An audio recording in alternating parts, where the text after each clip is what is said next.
तो देखो भाई क्वेश्चन नंबर 3 स्टेटमेंट पे ध्यान देना एक बार। क्या कहा है इसने कहा है कि AD and BC are equal perpendicular. ये दोनों के दोनों क्या हैं? इक्वल परपेंडिकुलर हैं। ये जो सिंबल है ये बता रहा है कि जो AD है वो हमारा किसके इक्वल है? BC के इक्वल है। ठीक है, इंक है किसी के पास? नहीं है, दूसरा मार्कर हो?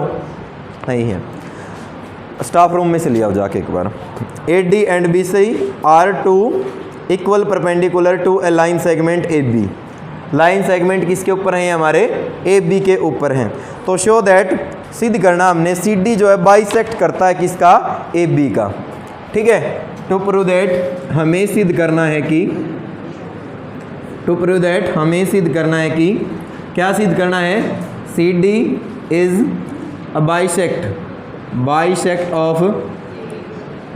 Of AB। यही ना भाई? दैट इज, इसका मतलब क्या हो गया? मैथमेटिकली अगर मैं इसी लाइन को लिखूं तो मैथमेटिकली मैं इसको लिख सकता हूं, कहाँ गई इसकी कैप? मैथमेटिकली मैं इसको क्या लिख सकता हूं कि AB का बाइसेक्ट करता है CD। इसका मतलब मैंने प्रूफ करना कि जो OA है ना वो किसके बराबर है? OB के बराबर है। कि OA हमारा किसके बराबर है? OB के बराबर है। ये बात हमने क्या करनी है? वेरीफाई करनी है। अब ये बात हमने प्रूफ करने के लिए हमें करना क्या होगा? एक तो ऊपर वाली ट्रायंगल और एक नीचे वाली ट्रायंगल। अगर हम इन दोनों की दोनों ट्रायंगल को क्या कर दें? कॉन्ग्रुएंट प्रूफ कर दें तो शायद CPCT से हमारा ये पार्ट भी क्या हो जाए? इक्वल हो जाए। तो हमने क्या किया? In triangle BOC and triangle नीचे वाले ट्रायंगल DOA। BOC और कौन सी ले ली? DOA। इसमें हमने देखा BOC में कि जो एंगल है हमारा, एंगल है जो हमारा कौन सा एंगल? BOC। ये वाला एंगल इस वाले एंगल के इक्वल है भाई, है ना? एंगल BOC किसके इक्वल है? एंगल DOA के। कौन सी एंगल है बोलो? Vertically opposite angle. ये बात समझ में आई आपको? ठीक है। उसके बाद हमने देखा ऊपर वाली ट्रायंगल BOC में ही हमने देखा कि एंगल O फिर B और C, एंगल O फिर B और C बराबर है हमारा किसके? एंगल O फिर A और कौन सा है? D। दोनों के दोनों क्या है? 90 डिग्री के एंगल है। तो आप ये लिख सकते हैं every angle is 90 degree. Every angle is 90 degree. अब ये क्योंकि दोनों के दोनों 90 डिग्री के तो इक्वल तो होंगे ना इक्वल। उसके बाद हमने देखा कि जो साइड BC है वो है हमारी AD के इक्वल। साइड BC हमारी किसके इक्वल है? AD के इक्वल। ये चीज़ क्या है हमारे पास बोलो? गिवन है ये चीज़। अब देखो ध्यान दो, ऊपर वाली ट्रायंगल का एक ये एंगल, फिर ये एक ये एंगल और फिर ये साइड। नीचे वाली ट्रायंगल का एक ये एंगल, फिर ये एंगल और फिर ये साइड। तो इसका मतलब जो ट्रायंगल है मेरे पास कौन सी? OBC। ट्रायंगल OBC वो कॉन्ग्रुएंट है ट्रायंगल किसके? OAD। ऑर्डर का ध्यान रखना। OAD किस नियम से बता सकते हो? ASA होगा, एंगल साइड। तो ASA कैसे हो गया बेटा? बीच में थोड़ी ना साइड आई है, साइड तो हमारी क्या है? बाद में आई है ना। तो क्या लिखेंगे इसको? Angle side. यही तो आया है, बोलो एंगल साइड। ठीक है, वो तब होता है अगर मान लिया हमारा एंगल O इक्वल है, एंगल B हमारा इक्वल है और बीच वाली साइड दे रखी होती। अगर हमें ये दे रखा था ना कि OB बराबर OA है तो आप ASA लिखते। ठीक है, अगर हमारा B एंगल है, ये इक्वल है और ये इक्वल है तो SAS आता, यानी कि दो भुजाओं के बीच का कोण। लेकिन अब क्या है? पहले एंगल आया, फिर एंगल आया, फिर साइड आई है, तो क्या होगा? Angle side. बात आ रही है समझ में?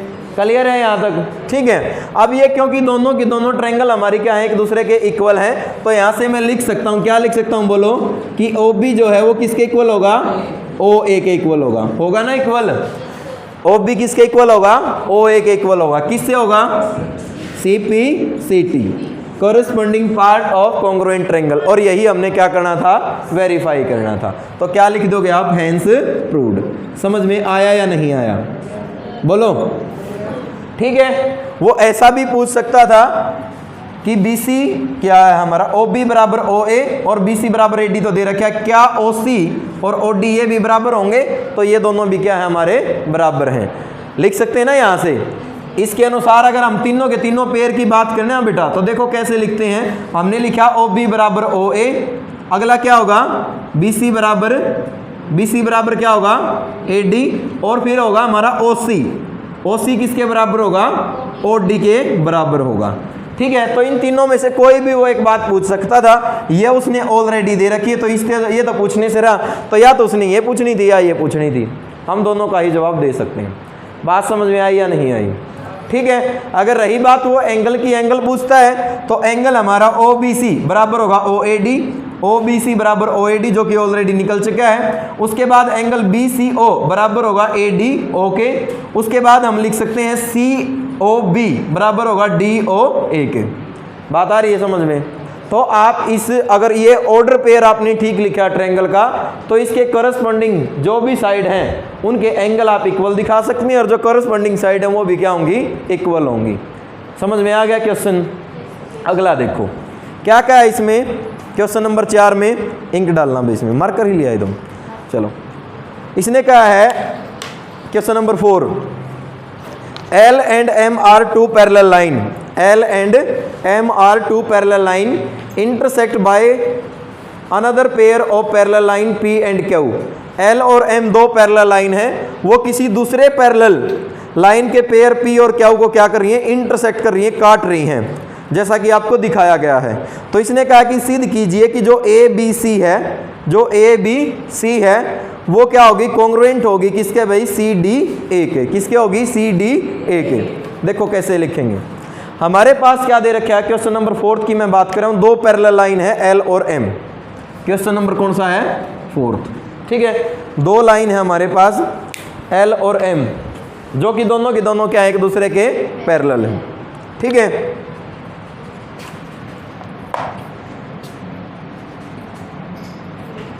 दो लाइन है हमारे पास, दोनों की दोनों क्या है, एक दूसरे के पैरेलल हैं। उसने कहा कि ये जो लाइन है हमारे पास, इसका नाम है L, और जो ये लाइन है हमारे पास, इसका नाम क्या है, M। ठीक है, ये किसी एक और पेयर को क्या कर रही हैं, इंटरसेक्ट कर रही है, काट रही हैं। ये हमारे पास क्या है, एक और पेयर है किसका, इंटरसेक्टिंग लाइन का, जो कि कौन कौन सी हैं, ये है हमारे पास P और ये क्या है, Q है।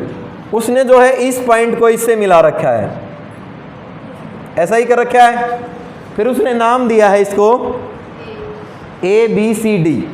ये तो है हमारा पॉइंट A, ये पॉइंट है हमारा B, ये पॉइंट है हमारा C, और ये पॉइंट क्या है, D। यही है ना?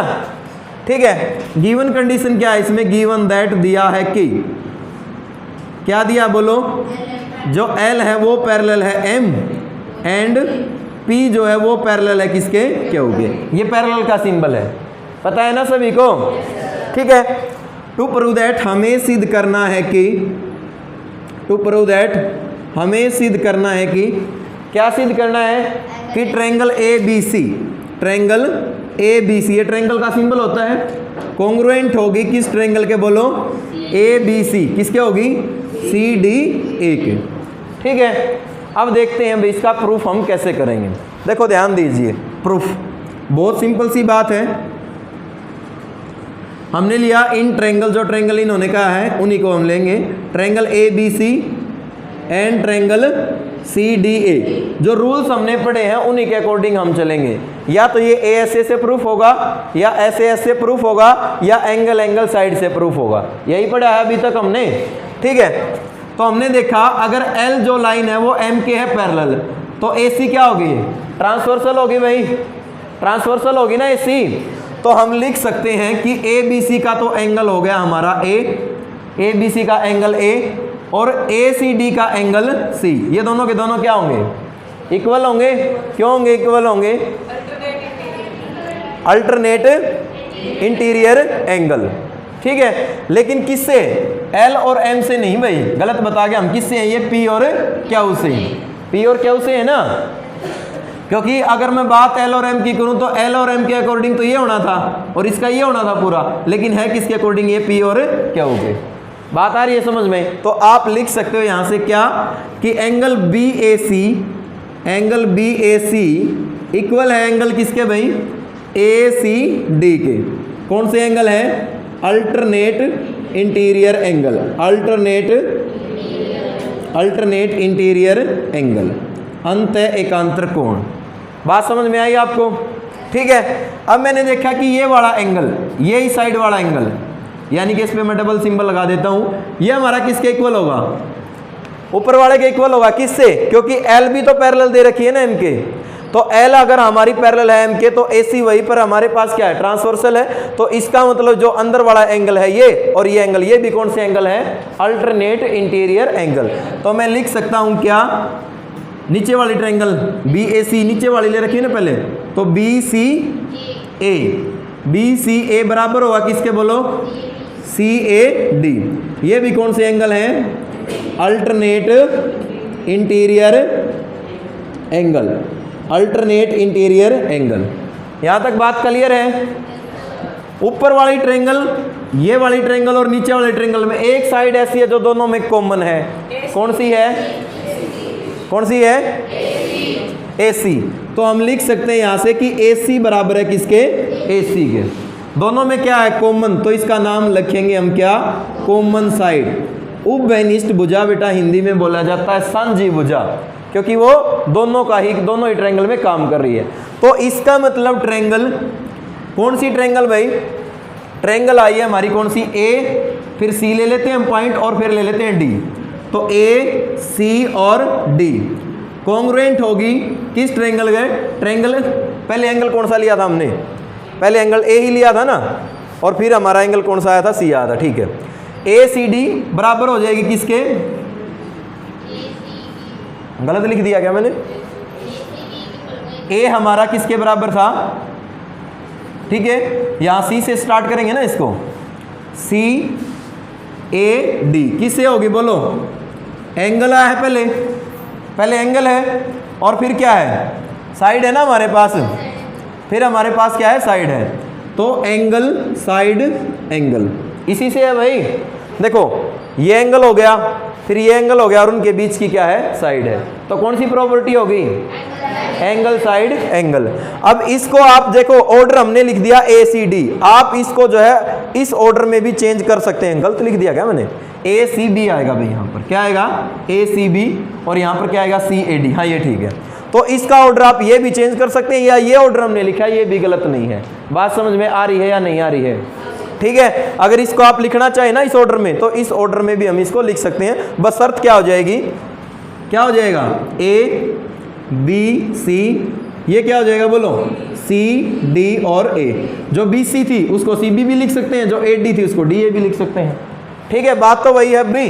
AC किसके बराबर है? AC के बराबर है। CB किसके बराबर है? AD के बराबर है। AB किसके बराबर है? CD के बराबर है। यहां से भी देख लो, AB किसके बराबर है? CD के बराबर है। BC किसके बराबर है? DA के बराबर है। और AC किसके बराबर है? AC किसके बराबर है? कुछ गलत लिख दिया क्या हमने? ठीक है, बात आ रही है समझ में? कर लोगे?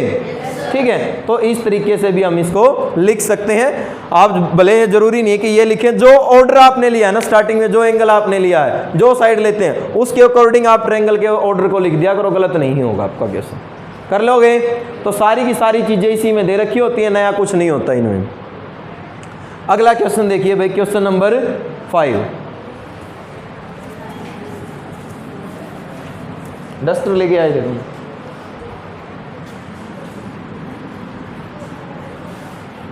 देखो अब क्वेश्चन नंबर 5 क्या कहता है वो देखिए।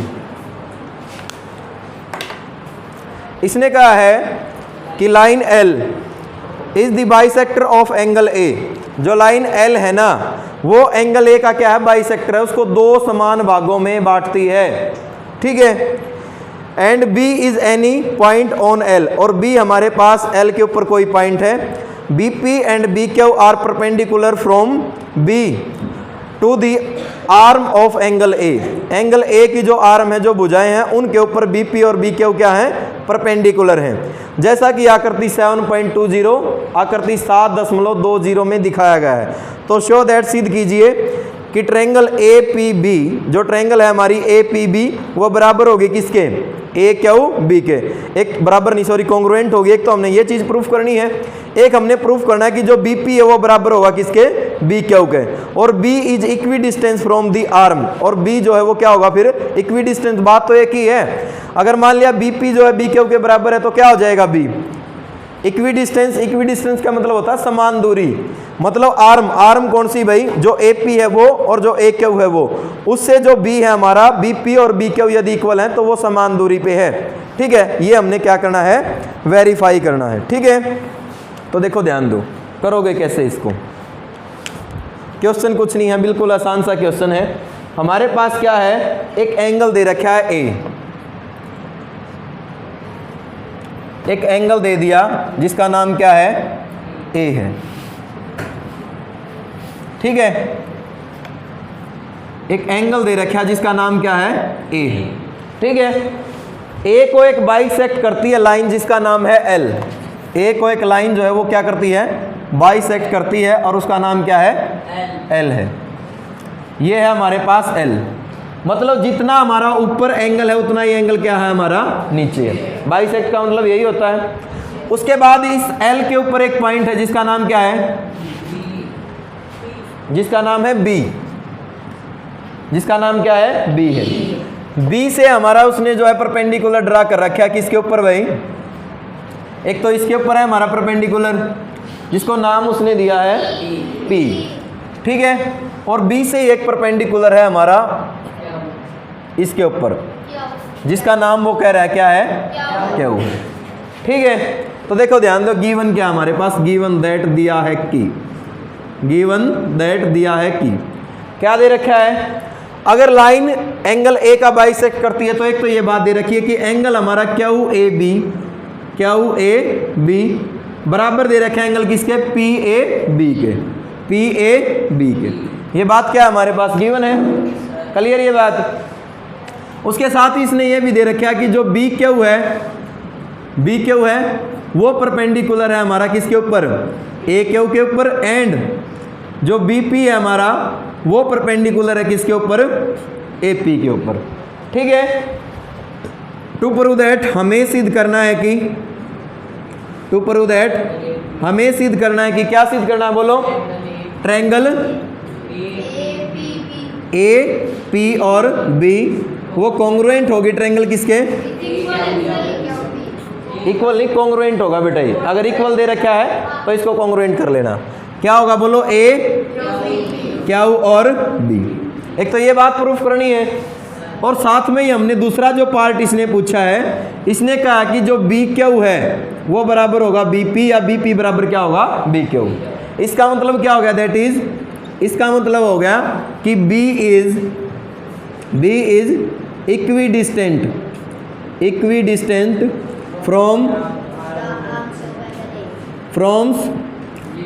आप लिख सकते हैं point, from point P and Q. बात आ रही है समझ में, ठीक है ना। आर्म्स ऑफ एंगल ए की वजह आप ये भी लिख सकते हैं कि बी और क्यू से क्या है, ये समान दूरी पे है। क्लियर। अब प्रूफ देखो इसका करोगे कैसे, देखो भाई ध्यान दो। एक तो हमारा ये एंगल इसके इक्वल है, एक ये वाला एंगल इसके इक्वल है, और एक साइड है हमारे पास कौन सी है, ए बी, जो कि दोनों में क्या है, कॉमन है। तो हमारा प्रूफ तो बस यहीं से हो गया। क्या लिखेंगे प्रूफ, देखो बहुत सिंपल सा प्रूफ है। हमने लिखा in triangle A Q B and triangle नीचे वाली ए पी और बी। ठीक है, इसमें हमने देखा पहले वाला एंगल क्यू, तो हम लिखेंगे एंगल बी क्यू ए बराबर है एंगल किसके बोलो, बी, क्या लिखा है, बी क्यू ए, तो बराबर है किसके, बी पी और ए के। एवरी एंगल क्या बोलो, एवरी एंगल इज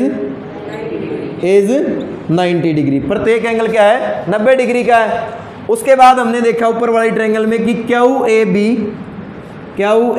बी बराबर है किसके बोलो, क्यू ए बी बराबर है किसके, पी ए बी के। क्या बोलो, ये कंडीशन क्या थी, गिवन है, गिवन दे रखा है। एक साइड है हमारे पास ए बी बराबर क्या होगी, ए बी, ये दोनों में क्या है, कॉमन है, कॉमन है ना दोनों में। यहां तक बात क्लियर है, बोलो।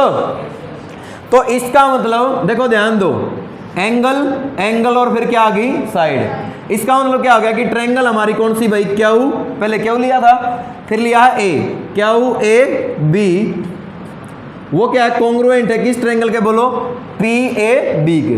किसके, बोलो पी ए बी के। ये बात समझ में आई या नहीं आई? किस नियम से, बोलो एंगल, एंगल साइड, क्योंकि दो एंगल लिए लगातार और फिर किसका यूज हुआ है, साइड का यूज हुआ। बात समझ में आई आपको, बोलो। अब इसके कॉरस्पॉन्डिंग पार्ट इक्वल होंगे, क्या लिख सकते हैं हम यहाँ से, क्यू ए हमारा बराबर होगा पी ए के। तो क्या इसने क्यू ए बराबर पी ए पूछा है, नहीं पूछा। अगला क्या होगा, बोलो ए बी बराबर होगा ए बी, जो कि ऑलरेडी दे ही रखा था, उसकी हमें कोई जरूरत नहीं है। क्या रह गया तीसरा पॉइंट, क्यू बी किसके बराबर होगा, पी बी के। तो क्यू बी हमारा बराबर होगा किसके, पी बी के। और यही हमने क्या करना था, वेरीफाई करना। बात समझ में आई? इस क्यू बी को आप ये भी लिख सकते हो, बी क्यू बराबर क्या होगा, बी पी या पी बी बी, आप इसको लिख सकते हो जैसा उसने पूछा था। यही पूछा था सेकंड पार्ट। क्या लिखोगे इसके लिए, reason C P C T, क्योंकि क्या है, corresponding part of congruent triangle. जो ट्रायंगल कॉन्ग्रुएंट आई है उनके कोरस्पॉन्डिंग पार्ट क्या होते हैं, इक्वल होते हैं। कर लोगे, बोलो। अगर वो यहीं से बात एंगल की करता तो क्यू हमारा पी के बराबर था, ए हमारा ए के बराबर है और बी हमारा किसके बराबर आ जाएगा, बी के बराबर। कर लोगे, ठीक है। तो इस तरीके से आपने करना था। कौन सा था ये क्वेश्चन, क्वेश्चन नंबर 5, ठीक है। तो भाई 3 क्वेश्चन और रह गए इसके। अगर अब मैं इसका डायग्राम बनाने लगूंगा तो शायद इस लेक्चर में नहीं होंगे, तो इनको करेंगे हम कल, ठीक है, ठीक है ना। आज के लेक्चर में बस आपने 3 ही क्वेश्चन करने हैं।